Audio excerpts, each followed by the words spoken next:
So let's make this delicious Goan drumstick dal.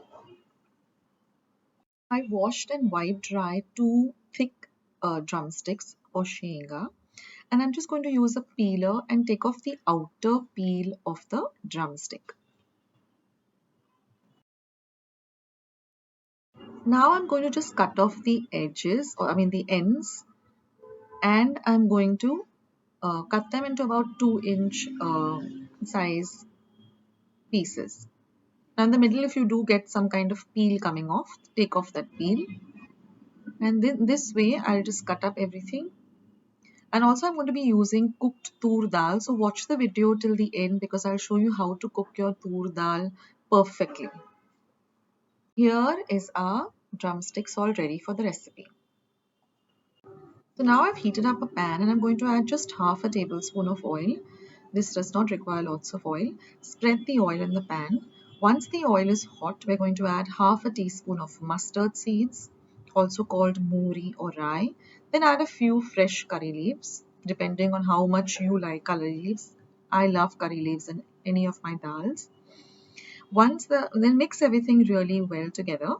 Then we're going to add half a teaspoon of cumin seeds or jeera. Next, we're going to add half a teaspoon of asafoetida or hing,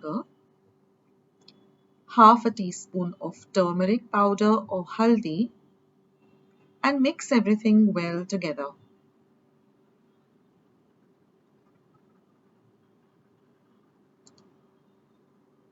Now, I'm going to add the drumsticks that we prepped or prepared.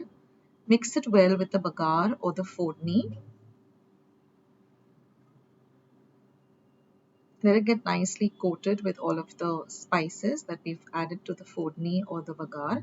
And now I'm just going to add half a cup of water and we're going to cook this, covering it for about 10 to 15 minutes on a low to medium flame because we want the drumsticks to get nicely cooked.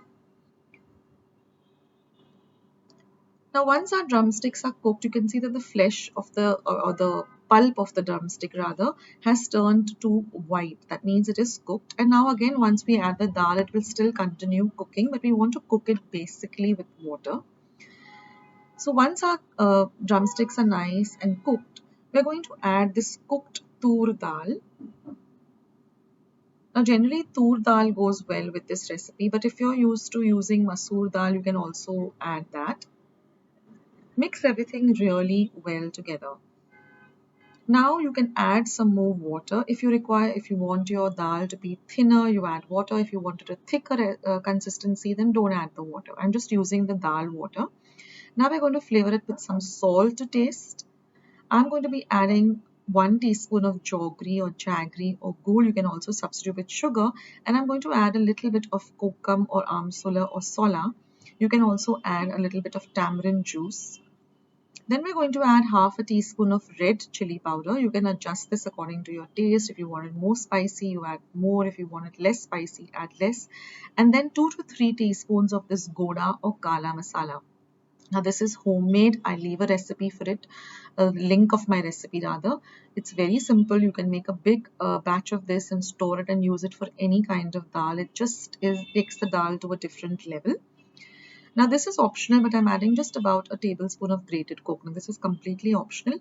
Mix everything well together and now let this start to boil on a low to medium heat.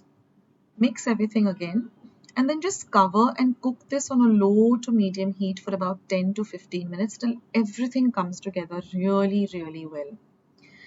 And now our lovely delicious drumstick dal is all ready. I love to have this with some steamed rice and some lovely vegetable at the side. It's super delicious and it's very healthy too. So incorporate a lot of vegetables in your diet. It's really, really good.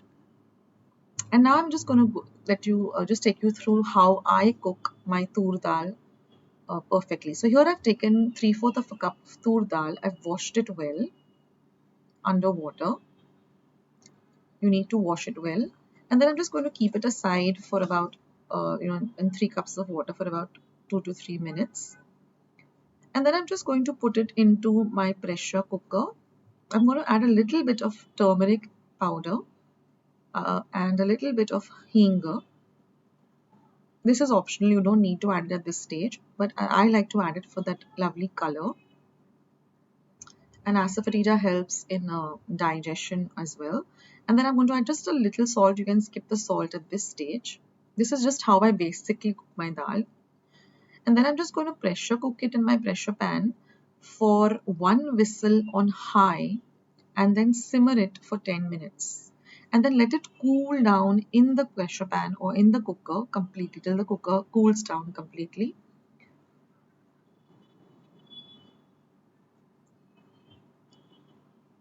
And then after you take it out from the cooker, just take a whisk, or we have a wooden whisk at home which is called ravi. We just whisk it very well so that you get a very smooth consistency of the dal, and that's how you use your toor dal for this recipe.